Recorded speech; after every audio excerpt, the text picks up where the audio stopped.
No início da minha jornada como consultor de marketing, eu atendi um empreendedor em São Paulo, Neto, que ele tinha uma pizzaria, era o primeiro negócio dele, e como todo primeiro negócio, você tem uma dificuldade de conseguir clientes, de entender o ponto certo da comunicação.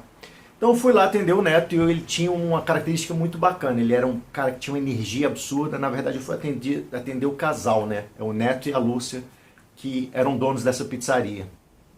E o Neto era um cara muito metódico, essa parte de marketing ele pegou para si, e metódico, com muita energia, um cara brilhante.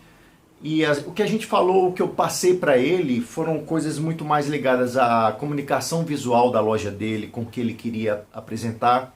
Numa época que ainda não existia esse marketplace como iFood, como Rap, eu coloquei fazendo anúncios em geolocalização para que pudesse chamar pessoas para dar um gás em delivery.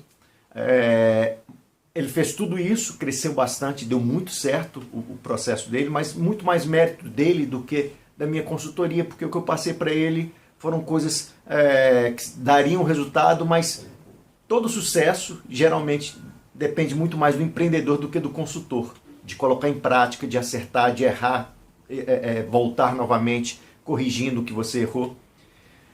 E aí eu lembro que o Neto falava muito de ter uma cadeia de pizzaria, ele queria uma franquia, abrir franquias da pizzaria dele. E a gente foi perdendo contato, a vida é assim mesmo, outros clientes apareceram, outras oportunidades profissionais eu fui galgando na minha vida, e o Neto seguindo a vida dele. Nessa última vez que eu fui a São Paulo, eu estava curioso para saber como é que estava a história do Neto e as franquias que o Neto viria, porque eu tinha certeza absoluta que isso aconteceria, pela energia e pelo brilhantismo dele como empreendedor. E aí eu fui visitá-lo agora na pizzaria e eu tive uma surpresa desagradável, porque a pizzaria estava exatamente do mesmo jeito que a gente fez a consultoria. E não tinha nenhuma outra pizzaria, somente aquela pizzaria. E aí conversa vai, conversa vem com o Neto, eu perguntei sobre os planos, por que não aconteceu a franquia, e ele colocou a culpa na crise. E eu sei que isso é uma desculpa, porque realmente a crise é um problema, mas muitos outros empreendedores, muito menos brilhantes do que ele, cresceram na crise, aumentaram seus negócios. Não seria o Neto que não conseguiria. Conversamos bastante e tal, mas aí em determinado momento eu voltei a fazer essa pergunta e falei sobre muitos outros empreendedores que cresceram na crise, e ele abriu o jogo para mim. Na verdade, o que aconteceu com o Neto é que de 2014 a 2015, ele me falou, de 2014 para 2015 eu perdi a Lúcia. E aí eu tomei um susto. Perdi a Lúcia num acidente de automóvel e eu paralisei a minha vida. Então foi a empresa que paralisou. Eu, como ser humano, paralisei. E a empresa também teve uma dificuldade muito grande, porque a Lúcia era o operacional da empresa. Ela que cuidava de fornecedores, ela que cuidava do financeiro. E aí eu fui passar a cuidar disso.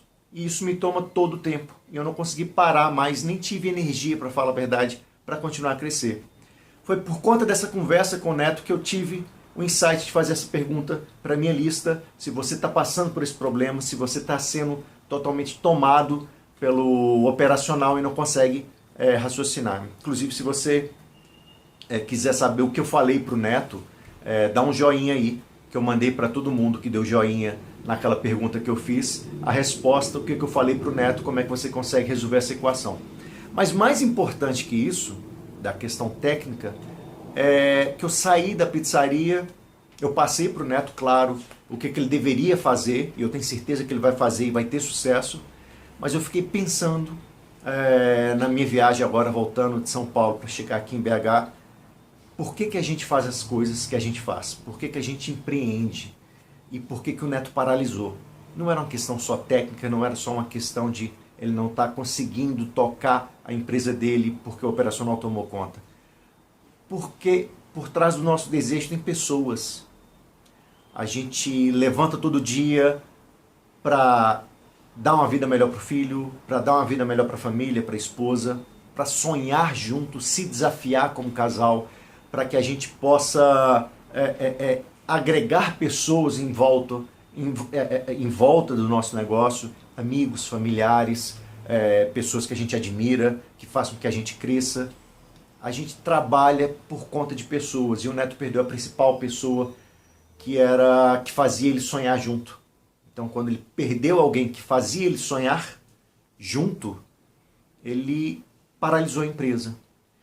Então, a primeira coisa que eu fiz quando cheguei aqui foi ligar para pessoas que me fazem sonhar, que me motivam, para a gente tomar conta dessas pessoas, porque sem elas a gente não consegue crescer, não consegue